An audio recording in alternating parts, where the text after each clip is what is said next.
Hello guys and girls, it's Red Triangle here. Sorry if you can hear that box fan in the background. It's starting to warm up down here. Like I think the highs today were like 80 degrees. Anyway, so yeah, I apologize if that box fan is annoying to you, but if I turn it off, I'm gonna it's gonna feel like I'm in an easy bake oven. Now, today's video is going to be different from what I usually upload. And the reason being, the videos that I usually do aren't, I think they're not, it's not really appropriate to do it that way. So, just wanted to ramble about the whole gun control debate that's going on right now. And, just give my 2 cents on a few subjects surrounding the debate itself. Now, before I get into it, my deepest condolences go out to the people who lost loved ones in Florida.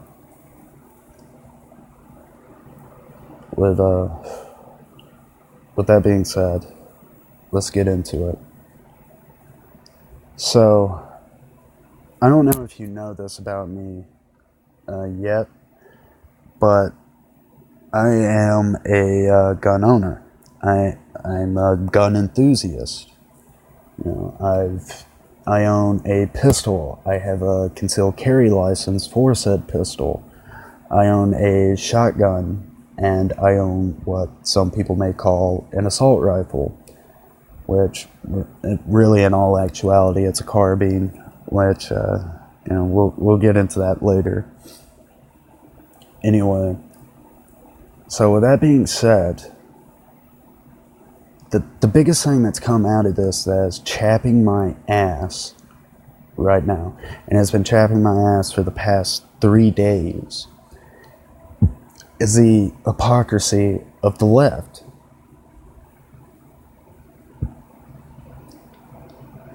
How can people support Planned Parenthood and still manage to muster up the audacity to call gun owners such as myself baby killers?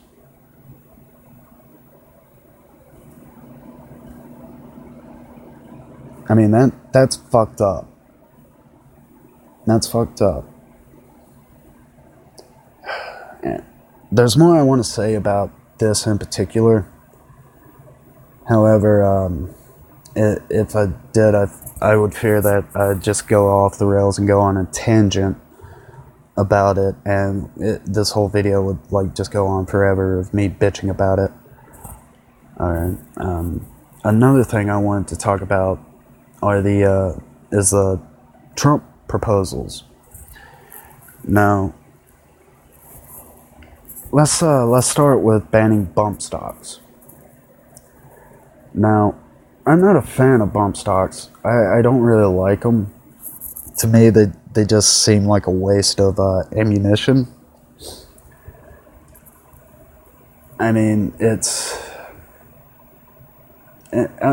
I'll just put it this way. I'm more of a pinpoint accuracy type guy. Therefore, I like semi-automatic and bolt-action rifles, when it comes to that. Now, with that being said, I don't think bump stocks should be banned. I don't, and the main reason behind this is because you do not need a bump stock to bump fire a rifle. No, you don't. All you need is your index finger and a belt loop in order to bump fire. Hell, you can even find a fucking stick on the ground and do it. So yeah, there's that. Plus, it's going to turn into a slippery slope.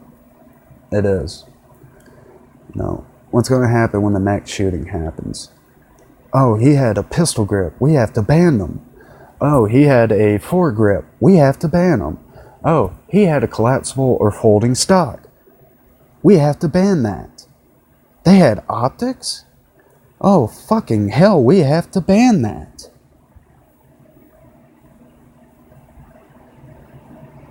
That's precisely what's going to happen. Anyway, another proposal by Trump, which, if he does this, I don't know, it kind of makes me question if I want to vote for him in 2020. And by that I mean if he moves the legal age requirement to buy a rifle or shotgun to 21. Now, the reason why I do not like this is because at the age of 18, you can be drafted. You can be sent over to a fucking war.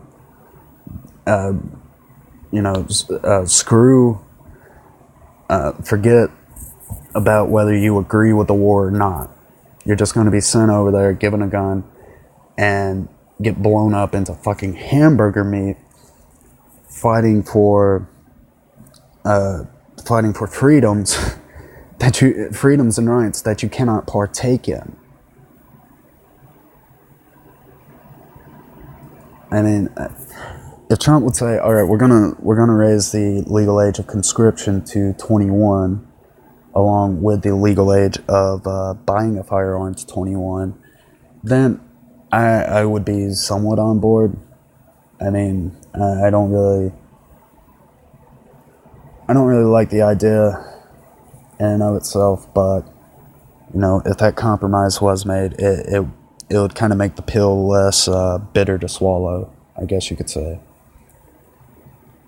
Now, moving on, and while I love the fact that this subject is being brought up, however, I think a lot of people they don't know how to solve said problem, and that problem is mental health.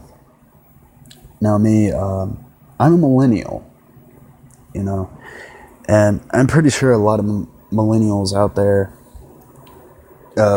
grew up like I did, and by that I mean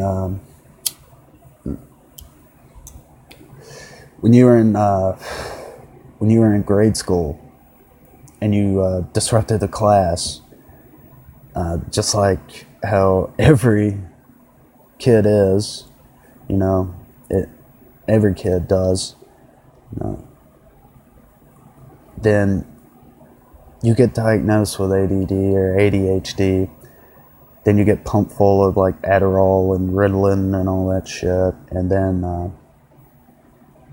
after that it kind of goes downhill. You have to be prescribed antidepressants and this and that and this and that and this and that. So with the issue of mental health, I think right now is the best time to say this. When it comes to how we deal with mental health, we have got to do something other than just saying, there's a problem, let's throw some pills at it. Because a lot of the time, not all the time, granted, I'll go ahead and say it, there are people out there who need that medication. However, a lot of the time, you have people who don't need it and are just prescribed it because they're disruptive. And it ends up fucking up their life, and it kind of puts them in the mindset of a junkie, and it doesn't solve anything. So we really should start trying to help people with mental illnesses. And I mean actually help people. Because if you're just going to have this, well, there's a pill for this mentality, shit isn't going to change. Now, another thing I'd like to talk about in regards to mental health is the fact that I've been hearing this as of late. We don't want guns in the hands of the mentally ill, and I'm right there with you. I am. Here's the thing, however, that law has been on the books forever. And I know what you're going to say. Oh, how do these mentally ill individuals buy their guns then? Okay, well, here's the thing. The FBI and the ATF and United States Air Force, they have dropped the ball on this and other shootings. Take Omar Mateen, for example. If you don't remember who that is, that's the guy who swore allegiance to ISIS, went into Pulse nightclub, and proceeded to gun down 50 people because they were gay. And the sad thing about that is, the FBI had that motherfucker under surveillance. People called in and told him that, yeah, this motherfucker is acting deranged. And yet, nothing was done about it. You know, the FBI had a chance to prevent that, and they dropped the ball. Then you have Stephen Paddock. Now, this is kind of a twofer. Stephen Paddock, the guy who shot up that church in Texas, he was court-martialed in the United States Air Force for beating his wife for spousal abuse, and served, I forget, I think it was like either 4 or 5 years in a military jail. And when he got out, the Air Force couldn't be fucked to let the FBI know, the FBI and the ATF know, that this guy does not need to own a gun. Once again, they dropped the ball. Now you have Nicholas Cruz, this new little shit.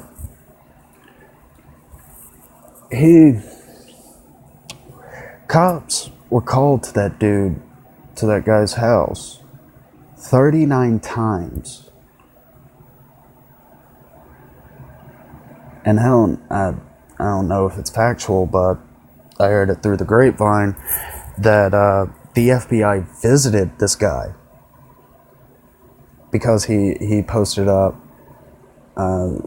some fucked up comments on social media and was reported for it. And what did the FBI do? They walked in. They walked in, asked a few questions, slapped him on the wrist, walked the fuck back out. So, right now you don't have a problem of legislation. What you do have is a problem of people not doing their fucking jobs.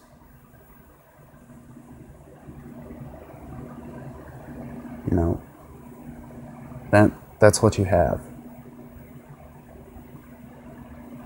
Now, what can you do about it? Okay, well, I would suggest maybe holding the FBI and ATF's feet to the fire. Maybe taking the protests to them instead of Trump. You know, and that, you know. But hell, I mean, that would just be too logical, I guess.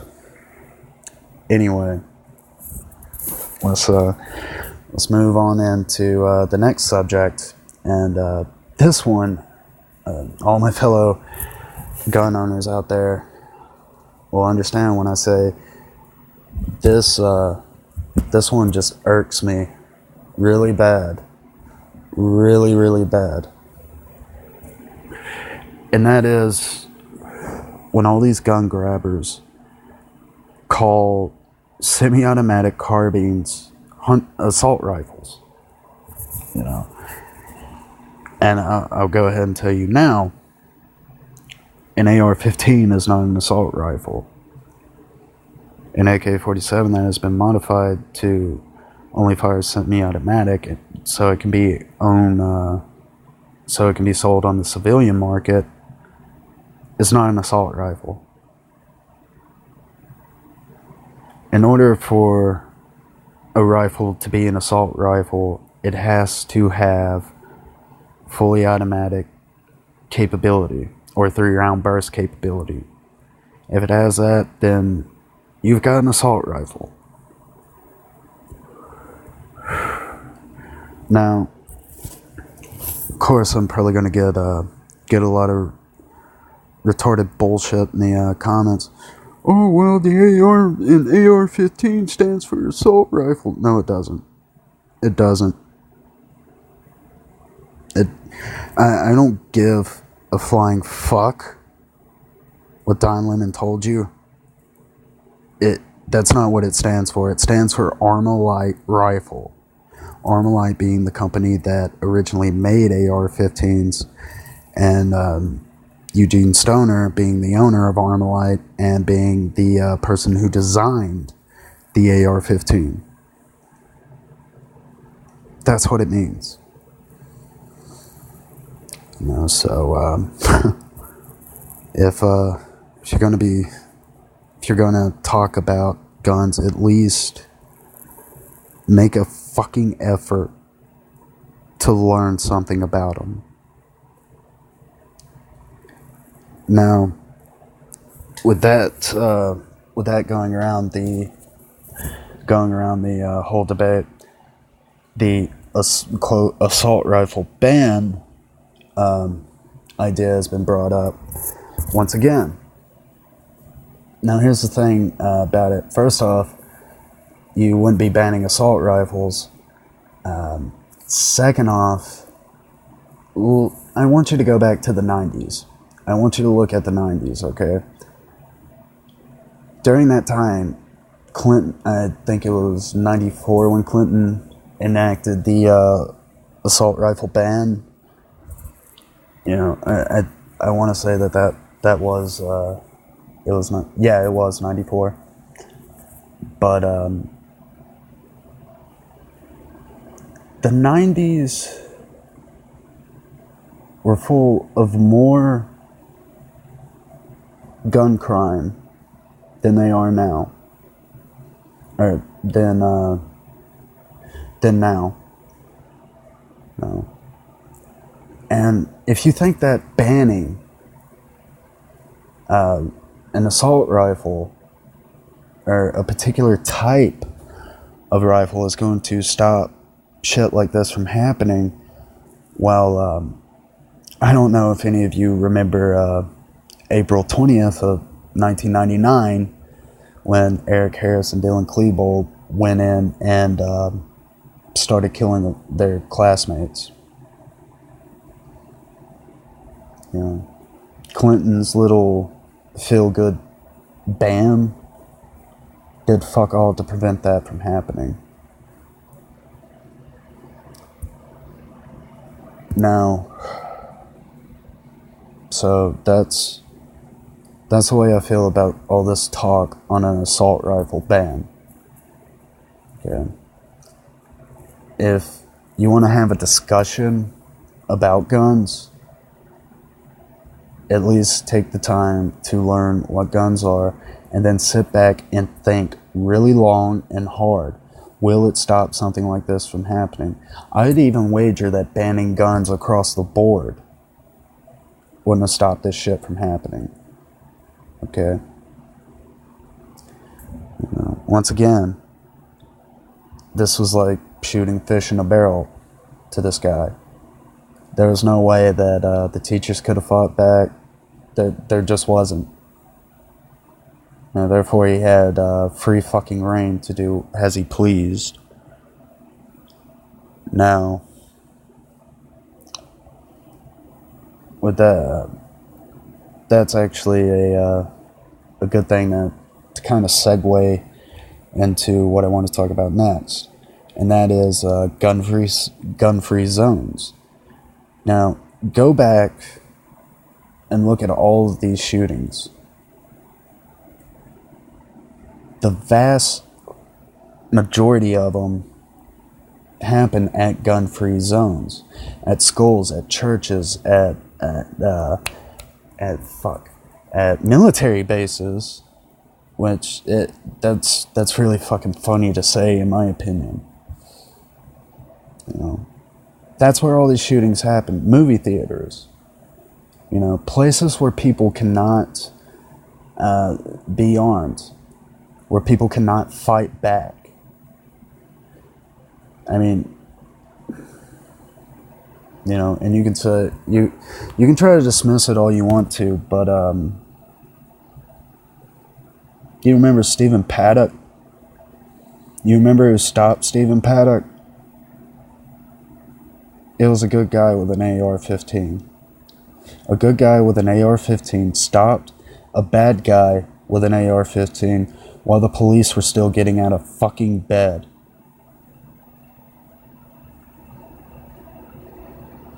I mean, shit, you can bury your head in the sand on that one, but I don't. That's just your fucking ignorance, I guess, and naivety. Now, another thing I've heard going around is the concept of arming teachers. I'm for this. I really am. However, I know a lot of people don't really like the idea, so I came up with an idea to kind of meet those people halfway. Here's what they could do. Here's what schools could do. Okay, start up a voluntary, keyword voluntary there. Nobody has to be forced into. No teacher has to be forced into doing this. Sorry, I'm smoking like a chimney, but yeah. But nobody has to be forced into doing this. So, what these schools could do, they could start up a voluntary program in which teachers can sign up and go train on how to use a firearm and how to and have a background check done on them to make sure that they're not fucked up. And then after the training the training is done and the teachers are well knowledgeable about guns and gun safety, then the school could provide said teachers who volunteered for it something like a Remington 870 or a Mossberg 12 gauge, not with buckshot, but with something along the lines of like a beanbag round or rubber buckshot, non-lethal shells. Or another thing, which I would say would be 10 times more effective than beanbags or rubber buckshot, would be pepper balls.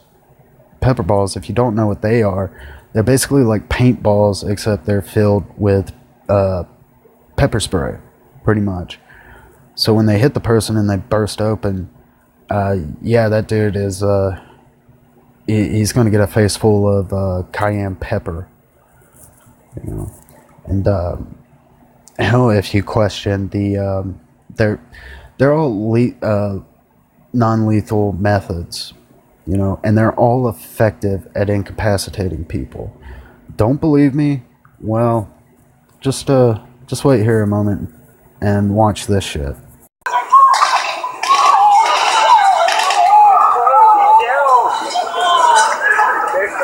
This guy's got a sledgehammer, and he won't put it down. He's got a gun on him. Yeah, I know. I'm right across the street from the shop I was working in. There was a guy with a sledgehammer running around naked. He bashed my boss's side view mirror and then chased me across the street. Don't laugh. Oh, they just shot him. No, they just shot him. Shooting him. They just shot him. Shot him twice. Yeah, they shot the hammer out of his hand and shot him in the stomach. I don't care how insane someone thinks they are. If they get hit with a pepper ball or a beanbag slug or rubber slug, yeah, as you can see, their ass is going down. Now, once again, voluntary program. That's just me thinking out loud. So anyway, that's about all I had to say on this subject. Here's the outro. Hey guys, Red Triangle here. Welcome to the end of the video. I'm glad you made it. Anyway, if you like this video, be sure to hit that like button, subscribe, and most importantly, comment below. Not because I want my stuff to hit the front page of YouTube, but because I genuinely have an interest in what people have to say. Thanks for watching, and peace.